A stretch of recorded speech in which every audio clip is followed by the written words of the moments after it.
What are some of the other ways that things have lasted for a very long time? One is to have taken a very long time to have been built.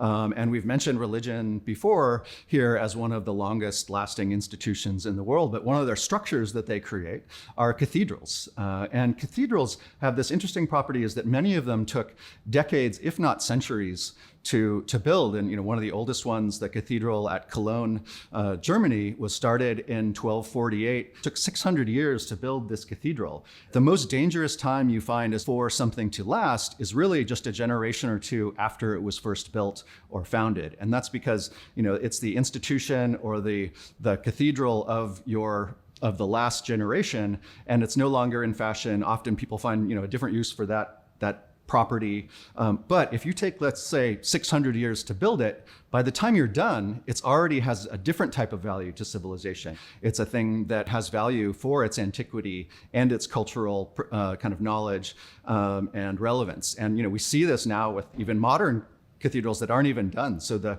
Sagrada Familia Cathedral in Barcelona was begun in 1882. We're now almost 140 years into its construction progress, and it's not done, but it's already a UNESCO World Heritage Site. And there's probably few examples of this in the world, but if it lasts long enough, even in its build process, it can become valuable to a civilization, and that civilization can then help it last. In fact, the tickets that get sold to come into this thing are really the way that it's being funded to get completed.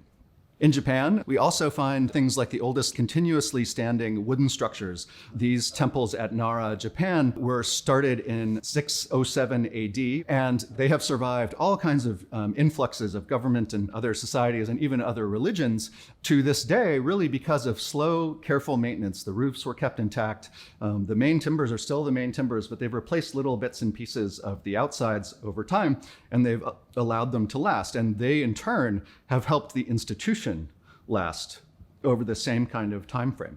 Another example, only a couple hours away by train, but a very different strategy, are the Ise shrines in Japan. And these date back almost 2 millennia ago. And these temples are built in an interesting way, that they're not built out of very long-lasting materials. Then they're not necessarily themselves maintained from year to year, but they're rebuilt in exact copies of each other in alternating sites. And so you can see an image of these temples every 20 years, where the old one is now being deconstructed and the new one is being constructed. I was lucky enough to be there about 8 years ago for the rebuilding of the last temple, when the now Princess of Japan moves the kind of cultural treasures from one to the next. And so you have the master builders who are in their 80s. The last cycle of this 20 years ago, when they were in their 50s or 60s, they were the mid-level master builders. And then you have people in their 20s and 30s who are the new builders, all of them learning how to rebuild this temple.